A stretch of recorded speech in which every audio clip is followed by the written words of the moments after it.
саламатсыздар ма оқушылар? Мен Смағұлова Ғайза Сайлауқызы, нөмірі 129-шы Әбраш Шәмшев атындағы мектеп-лицейінің физика пәнінің мұғалімі.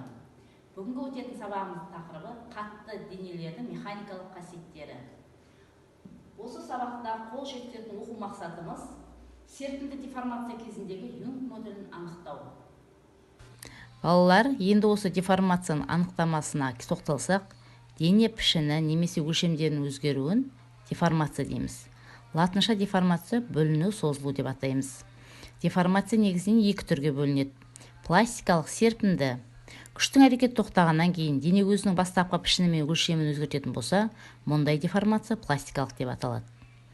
Күштің әрекеті тоқтағаннан кейін дене бастапқы пішіні мен өлшемін қайтадан қалпына келтірсе, мұндай деформация серпімді деп аталады. Дене деформацияланғанда пайда болатын қозғалысқа қарама қарсы күш серпімділік күші деп аталады. Бұны Гук күші деп те атаймыз, өйткені мұны 1660 жылы Гук зерттеген. Гук күші F тең минус KX. Бұл жердегі теріс таңба қозғалысқа қарама қарсы болғандықтан теріс таңбамен алынып тұр. X ұзаруға тәуелділік, ұзару немесе қысқару шамасы, K қатаңдық коэффициенті. Егер сырықтың ұштары оның өсу бойымен екі жаққа бағытталған F1 және F2 күштерін түсірсек, онда ол не созылады, не қысқарады. Түсірілген күштің әсерінен дене ұзындығының бір бағытта созылуы, бойлық созылу деформациясы А жағдайында суретте көріп отырсыздар. Ә жағдайында суретте бойлық сығылу деформациясы. Бұл жерде ұзындығы қысқарып отыр. Көлденең майысу деформациясы кезінде егер сырықтың бір ұшын бекітіп қойып, оның еркін ұшына сырықтың осіне перпендикуляр күш түсірсек, онда сырық майысады.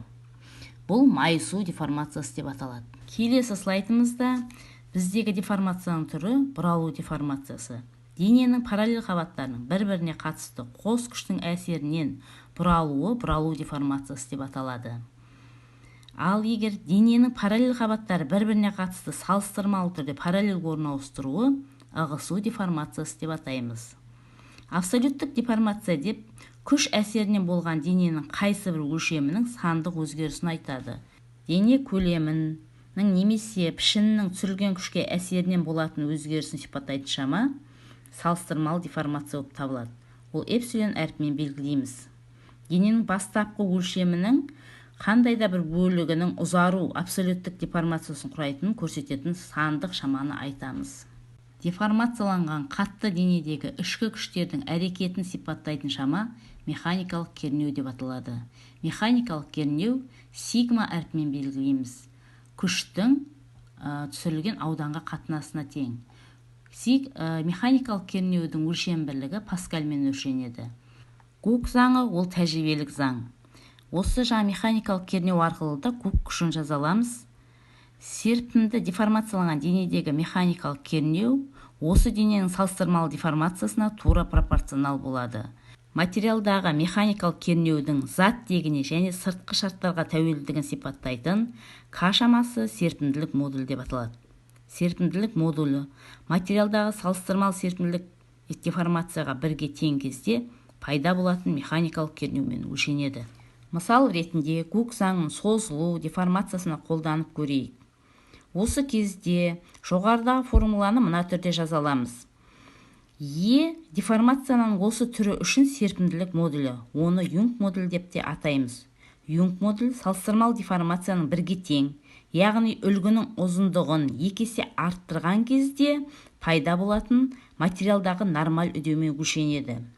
Кернеу жоғалғаннан кейін дененің пішіні мен көлемі қалпына келетін материалдағы ең үлкен кернеу серпімділік шегі деп аталады. Дене серпімді деформациялау үшін жұмыс атқару қажет. Осы жұмыстың есебінен деформацияланған дене потенциялық энергия алады. Жұмыс атқару мүмкіншілігіне ие болады. Серпімді деформация шегінде потенциялық энергия жұмыс деп ала аламыз. Серпімді деформацияланған дененің потенциялық энергиясы абсолют деформацияның квадратына тура пропорционал болады. Келесі слайдқа қарап тарихқа үңілсек, Томас Юнг ығысу деформациясы теориясына серпімділіктің Юнг модулі деп аталатын сандық сипаттамасын енгізді. Келесі суретте Роберт Гук. Гуктың теориялық қорытындысы эксперименттермен дәлелденіп келгендіктен, оның серпімділік заңы ешқашан күдік тудырмады. Енді келесі кезекте есептер шығаруды қарастырайық. 4 см куб майдың сұйық майдың тамшуыр арқылы жібергенде 304 тамшы алынған. Тамшуыр ұшының диаметрі 1,2 мм. Майдың тығыздығы 0,9 көбейту 3 дәрежесі килограмм метр куб. Майдың беттік керілу коэффициентін табамыз. Ол үшін тамшуырдан ағып шыққан сұйық май тамшысының үзінділер алдында мойын пайда болып, беттік қабықша жыртылады. Тамшуыр ұшының диаметрі мойынның диаметріне тең. Осы кездегі күш ауырлық күшін жазамыз да, оны гук күшімен теңестіреміз. Май тамшысы тығыздық пен көлемнің көбейтіндісі және олардың тамшы санына қатынасына тең деп аламыз. Май массасының түрленген формуласын беттік керілу коэффициентінің орнына апарып қойған кезде бізде мынандай формула пайда болады.